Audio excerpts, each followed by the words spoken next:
WNST, Towson, Baltimore, and Baltimore Positive. We are positively into the off season for the Purple Birds, but if you're a Terps fan, and I am wearing my Coons Ford red and white for this guy because he hosts radio around here, and we all keep the same company. It's a small group of big sports fans around here. Bruce Posner, of course, been doing sports media here for a long, long time. You can hear him each and every Monday morning. You wake up at 8:10 in the morning and say, hey, who's that on the radio? Oh, it's Bruce. Listen to that. Monday mornings, Bruce Posner does his thing from 8 until 9. Then again, right around lunchtime as well. Still writing and doing Terp talk. And Bruce, I guess the season ends on the field. We're going to watch the wild card, super wild card, and the playoffs and the Super Bowl and all that.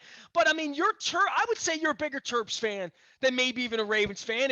Are you like Bisciotti? You're a Raven fan because you couldn't buy the Terps?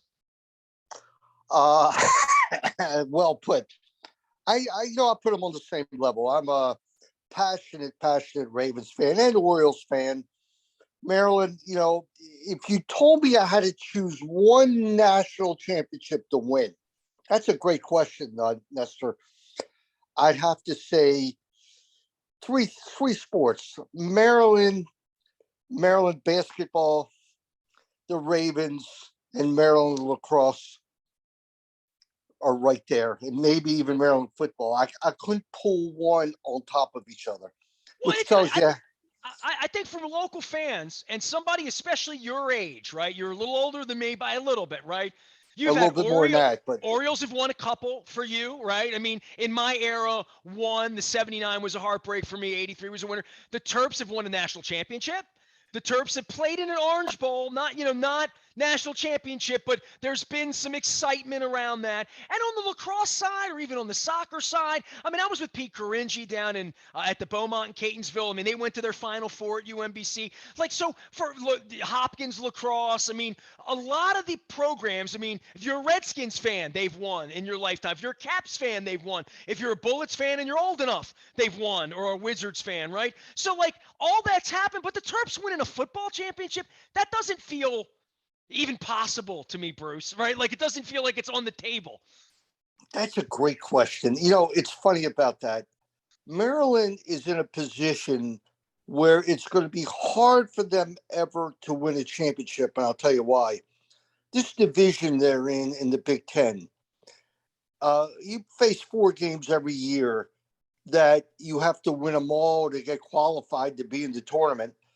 And I don't know if it's possible. Maybe not in my lifetime. Maybe by the time you're my age, it could happen. But I love this guy Loxley. I really do. He just gets it right now, and he really is a great communicator among his players. He's a great offensive coach, which was proven by his offensive expertise at Alabama and now at Maryland. And Nestor, here's the weird thing about it. If Maryland was in the ACC, they'd have one obstacle to overcome, and that's Clemson. Maryland would have been 9-3 this year if they were in the ACC. Well, it was always that with Miami and Florida State, right, back in the day, right? So, but they're not where they were. They're not. But there's always a big dog. It wasn't Clemson at the time, right? At that time, it was Virginia Tech was a power, at the Beamer and all that was going on, Michael Vick and all that, and his brother. But Maryland's had opportunities, right? Maryland's always recruited up and down the East Coast.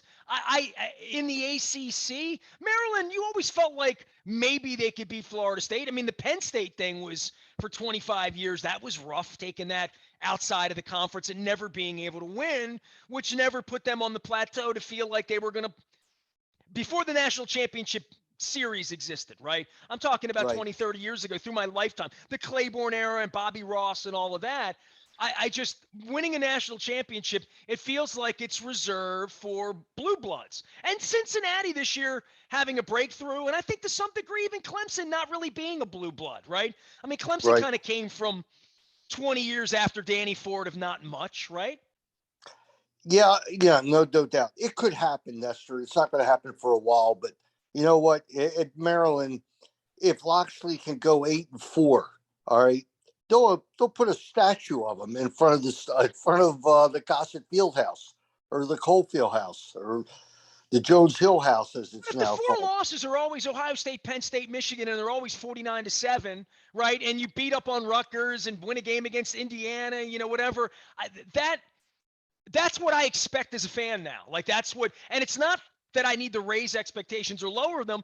I've been watching this for 50 years, Bruce. To your point, like if we're waiting for Maryland to win, it's not a fair system. I mean, I guess that's how I see it as we sat and watched Georgia and Alabama play for the national championship the other night, right? Like You it can feels a see little stacked.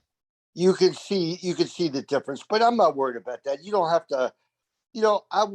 I'm not going to tell you I was excited about the Pinstripe Bowl win as I was if it was as if it was a natty. But you know what? You don't have to always win the championship to really enjoy your program. You want to be competitive. You want to be over 500.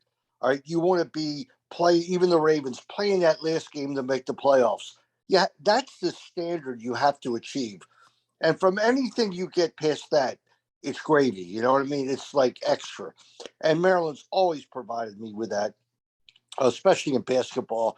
And that's why this year hurts so bad.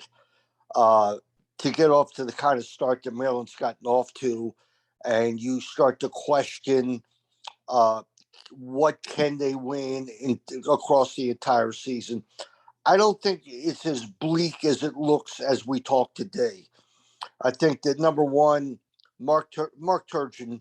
Look, let's call it like it is. He quit. All right, he wasn't. He never would have been fired before the end of the year. Never. He quit, and he just couldn't take it anymore. Maybe he saw the handwriting on the wall. It was going to be a rough season. Maybe the fans got to him and his family. It's a multitude of reasons. And he's a good guy. I really like him. Well, But that's a pretty sad observation if the fans got to him. You know what I mean? For him and for the fans, right? Like it's a tough gig. I mean, I don't think there's any doubt about it, especially when you're not winning and you don't have the players to win. I mean, John Harbaugh didn't have the players to win, right? Literally, Greg Roman didn't have the players to win. Wink Mark, they just didn't have the players to win the last 8 weeks, right? But then the coaching is what gets evaluated this time of the year to say, are these guys worthy? But to your point with the Terps, like they don't change coaches like socks, right? We're watching all these NFL teams, the Dolphins, Giants, changing coaches every 2 years. Browns will be next. You watch next year, right? Like the Terps aren't that kind of program. This is a chance to solidify that, a chance to get the hire right, a chance to excel, make money, which is what it's all about, Bruce, in the sport where they can make it. We just talked about how the football program, the Pinstripe Bowl, maybe a step above that at some point, playing a little later on in Orlando in some bowl game or whatever, Outback this or whatever. Maybe they'll get the mayonnaise dumped on them. I mean, that's the other one. I watched that one a couple weeks ago too, right? I would just say for me with Maryland, the basketball thing, that has to be their moneymaker, right? So they have to get this right. So I'm not feeling out these last 8 weeks and how low it can be. I mean, I lived through Bob Wade and no lights, no camera, plenty of action. I had Walt Williams on. I remember all those eras of basketball. But I mean, Terps basketball, it should be something. It's the reason you're engaged and so many others. My dear friend Don Sheeler, I love immensely. He's always running around with the Terps, and people that love the Terps.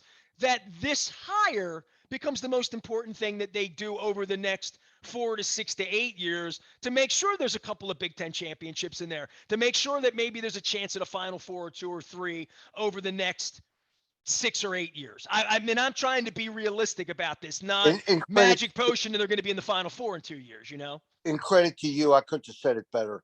Maryland must be competitive in basketball. It's the basketball is the straw that stirs the entire program. They must be competitive.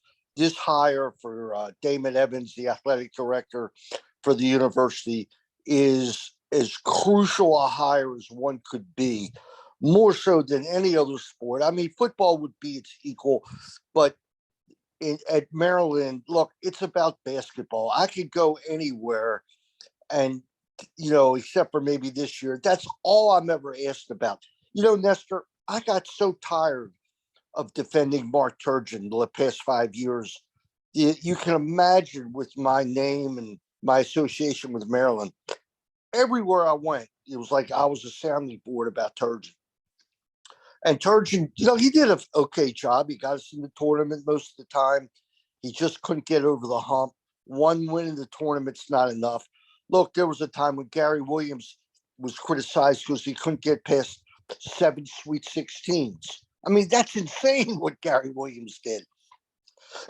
But you're measuring against Krzyzewski at that point and against Dean Smith, and that's where it's got to be, right? Like everybody in the NFL measures against Belichick and Brady, and that's the standard that gets set when you win like you do, when LeBron wins like LeBron won, right? Like when that happens, it sets a different kind of what the standard is at Ohio State and Michigan and Alabama and Clemson for football at this point. Like anything short of a national championship, and you see these programs fall wayward. You mentioned the Miami and Florida State football program. I'll throw Tennessee in there. We can throw Texas in there. They don't think they're going to win a national championship most years, even though that presence is there. Maryland's at a turning point, right? Changing from the ACC to the Big Ten, having a coach walk out in friggin' Christmas, on the team, which is weird.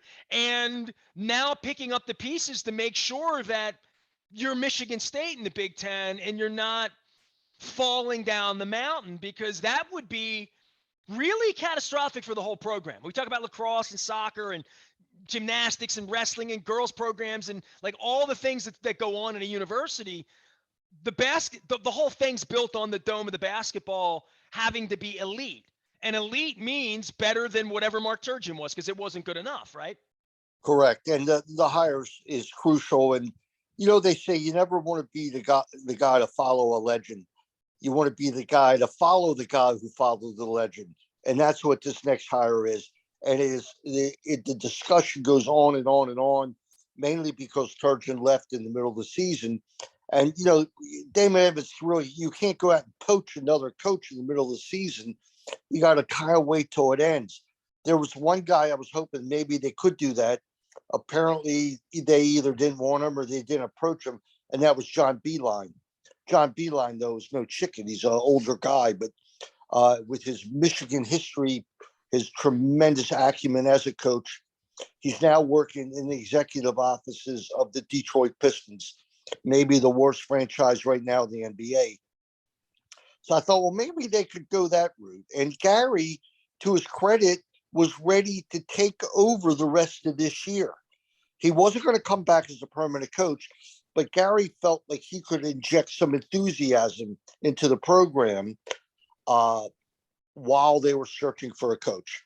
And what was cast on Danny Manning isn't fair. Danny Manning, I don't know if you ever had a chance to meet him. I had Danny on the show right before he took the gig, literally.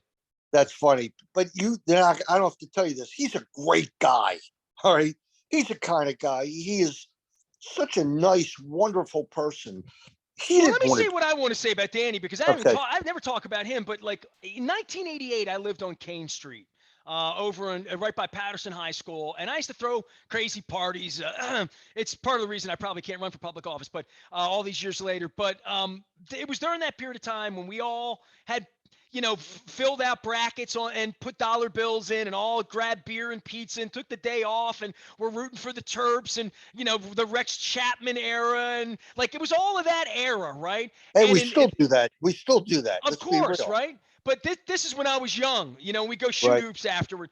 I like the Danny Manning thing. My friends all loved that Kansas team. They were an 8 seed or whatever they were, 9, whatever it was. And they won the national championship. Like, Danny Manning's a legend to me, right? Like watching that month of that March Madness, he's larger than life to me. Probably in the way that Ralph Sampson or David Thompson. I had Tom McMillan on the show a couple of weeks ago. Any one of that era, and I see in the lefty 90-year-old 90 anniversary after Christmas on the 26th. Like anything from that era is special to me. So Danny Manning to me is a legend. Is a legendary guy. You don't have to make an excuse for having Danny Manning as your coach. To me, if it weren't about money and this and that and like all that, Danny Manning is a fine coach. He coached at Wake. I don't think he's in over his head or whatever. I just don't think it's his program. And whether they're going to make it his program or not, I guess this is 8 weeks where someone like you could come around to, well, maybe he could be our coach. I can't pass judgment on that, I wish I could say that, okay? But I just don't think that works. But it's funny you say that because, I attend all the press conferences now are virtual. So I really don't miss many of them, because I don't go to every road game. And I've been to a couple of home games because of COVID. But I do get to talk to Danny Manning a lot. And every time I ask him a question that's shaded in criticism, you know what I mean? I think I can't do this because this is the 25th best college basketball player ever. And how can I question him? And I always like kind of, softball the question. But it's not his team. It's not his players. Okay. He was thrown into this because he was coming back to help out Turgeon with his big men. And all of a sudden now he's the head coach. So let's talk about who's going to replace him. You a lot of talk about Rick Pitino. Rick Pitino to me has too much baggage. All right. I don't think President Pines will ever go for Rick Pitino. But nor should he, by the way. There's nothing fresh and cool about that. That feels like that doesn't feel long term to me. That feels desperate to me, quite frankly. Well, let's put it this way. Gary made a good point. It's an article in the Washington Post about an interview he did. And he said, if you hired Pitino, the first 10 days, people would be asking, how could you hire this guy? This guy is like really got baggage coming out of his ears, right? And that's not a Maryland fit. And the next 10 days, they'd be asking him about, are you going to make the Final Four this year? Because he's a great coach and guys would flock to him. But my own heart says that in this day and age, they'll never hire him. It's just not going to happen. And nor should it, I believe, with all that he was involved in. So let's move on from that, get that out of the way. The two guys I see as the most possible, and certainly there's other people out there. People are talking about Juan. They're talking about Steve Blake. It's not going to happen. If Juan was another 3 or 4 years into it, maybe with a successful program and whatever, I think it would be. It could be Juan. Juan could be he's still a young guy. He could be the coach down the road, and maybe should be. But there's a couple guys that I pinpoint, and one of them is a huge Under Armour guy, and he is an absolutely fantastic coach. And I'm sure you know who of him. Maybe you may not know his record or whatever, but this guy, Kevin Willard from Seton Hall. This guy has gone to Seton Hall, which is not one of the glory schools. It's a Big East school. It's in the city. It's obviously a Catholic school. This guy is just an incredible coach. Played Maryland twice in the past 2 years and beat the pants off of him. All right. Kevin Willard, you watch that team play, and they're not a number one team in the country, but they're always in the top 20. And the other thing that he has going for him, a fantastic recruiter, although he got big trouble over it, a little baggage with 150 phone calls to somebody he shouldn't have been calling, him and his assistant. But that was 4 years ago. He paid the price. But this guy can recruit, and he's an Under Armour guy. And if you don't think that's a factor, you know that that's a factor. Under Armour and Maryland are tied like you can't imagine. And Under Armour, I would believe they want one of their guys in there, a guy who could be a big winner. And that his name is Kevin Willard. That's why I think he's going to get the job. And I will be as happy as can be if he gets it. Not a well-known guy because he coaches at Seton Hall. But anybody inside the basketball world will just rave about this guy's ability. And then you got another guy who's kind of like a sleeper. And I don't know why this guy would ever want to leave where he's at, but that's Andy Enfield. Of course, you know him, a local guy, was at Hopkins, a free throw shooting coach. This guy's a winner wherever he goes. Coastal Florida, whatever, Florida Gulf Coast. He made them a winner. Nobody ever even heard of the school before he was there. Now he goes to USC.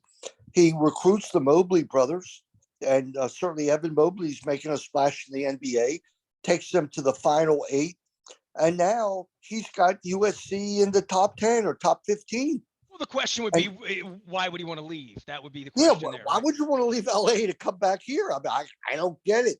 But there's people who say he would like to come back because Maryland is so high profile. I have no knowledge of that. I haven't asked around. I know he's very close with my buddy Dave Petramala. And I haven't even asked Dave about that, but I just feel that those are two names that right now I have to put on top of the list. And I could be wrong, but when it comes out to one of those guys is right, Nestor, you'll say, look, I heard it from Bruce. I say I had Bruce on back in early January. He told me Bruce Posner's here. He is Terp Talk. You can find him on Monday, 8 a.m. And usually right around lunchtime, and sometimes a little longer than 9 a.m. So if you're listening on a Monday morning, you can always find Bruce out at Terp Talk. He's always out on social media as well, and it takes a little visit to the Ravens real quick here before I let you go, because I don't want to talk lacrosse. We'll worry about that when say fall that. comes. You're talking to me, man, and I've brought lacrosse to WNST. I know. It's just I'm not ready for that. I'm still mourning the Ravens at this point. I don't even want to talk about that. So let's move on. Well, the playoffs are interesting, right? I mean, getting up to the Super Bowl. Yes. I don't know if I'm going to be in LA next, but they've expanded the brand. They're going to play on Monday night, Super Wild Card, all of that. It's an interesting tournament. These are good teams, quarterbacks, good stories all along the way. Some of the usual suspects, some people back in. Buffalo and New England's interesting to me. The Bengals are interesting in what they're going to do. The Chiefs. It's a good tournament. I mean, the NFL sort of holds the glue together for all of this, right? Especially on a cold, snowy weekend. Yeah, there's no doubt. I'm excited about the 6 games, but there's an edge off of it. And I know you well enough to know that the edge is also off of it for you with the Ravens not being in it. The hope, the dream, the thought that they can make a run no matter how they got in, it's not there. And that's sickening. And for, you know John Harbaugh a lot better than I do, but I know him well enough to know that he wears Baltimore on his sleeve. And, I saw him one time after the Ravens lost to Pittsburgh in his first year. And he said to me, I said, John, you did a great job. He said, Bruce, he said, I'm heartbroken for the people of Baltimore. And that's something that's stuck in my system, that's how he looked at it. Well, now John Harbaugh's got all the money in the world. He makes $9 million a year. He's not worried about next year, this year, where he's going to be. So I know the only thing that matters to him is winning for Baltimore. And I believe that. Do you believe that? Well, I believe winning's really important to John. I don't think there's any doubt about that. And I think 6 losses in a row and this offseason and 9 months of the quarterback didn't get to the field, and are we going to sign the quarterback? And then just the basic football issues of, is Ronnie Stanley going to be healthy? Where are they with Marcus Peters? Who's going to play defensive line? Who's going to play offensive line? I think Zeitler did a nice job. Whether they're going to be able to sign Bozeman or not. Is Nick Boyle ever going to be right again? It looks like Bowser had an injury last week. Yeah, but those are typical football questions. But they're accentuated because they didn't make the playoffs. But in other words, if you make the playoffs, you have those questions. Nothing's forever anymore. Do you really believe Kansas City is going to win the Super Bowl this year? No, they're not. You have a lot more questions when you're 8 and 9 and everybody's banged up, and you're counting on your left tackle, who you've got a lot of money out on, to make it to the field again, and probably scratching your head after he didn't this year and saying, right, I mean, Marlon Humphrey's going to get back on the field. He didn't play that great this year, but he's going to get back on the field. I have no doubt Lamar's going to stand upright. Lamar's going to work really hard because that's who Lamar is. But then they're going to have to field the team next year, and that's where this offseason, Calais Campbell, Brandon Williams, tough decisions. Villanueva is going to be gone. Sammy Watkins is going to be gone. Feels like they have wide receivers. Getting these running backs back and getting them on the field and figuring out who's going to block for them. So this is the heavy lifting that we're going to be talking about every Monday morning, right? Literally. No doubt. It's certainly part of it. And look, that's the fun of football. We're talking about it already. Who they're going to go after, who they're going to draft. What about Stanley? Why not get Lamar's contract done? Or is Lamar the guy, And I hear some of that now, which I think is ridiculous because the team proved what they could do without Lamar. 5 games by 8 points, you lose. You mean to tell me that if Lamar's playing, all right, they don't win 1 or 2 of those games? Of course they do. They win 2 more games and nobody's talking about anything except what? A Super Bowl. You know what I mean? The possibility. It's the dream, Nestor. You've got to have the dream. And the only way you can have the dream is if you make the playoffs. And not making the playoffs is disastrous for the Baltimore Ravens. Well, especially when you get walked off by Pittsburgh and they're in the playoffs this week. Bruce, I got to let you go. I will see you on Monday morning. Bruce Posner does Terp Talk and the Bruce Posner Show and has great guests, and he'll be talking lacrosse on WNST on Monday mornings between 8 and 9, and again, and around golf. lunchtime. Don't forget golf. And golf while you're sunning yourself down there in Florida. Hey, stay safe out there from this COVID nonsense, all right? We'll see you on Monday morning.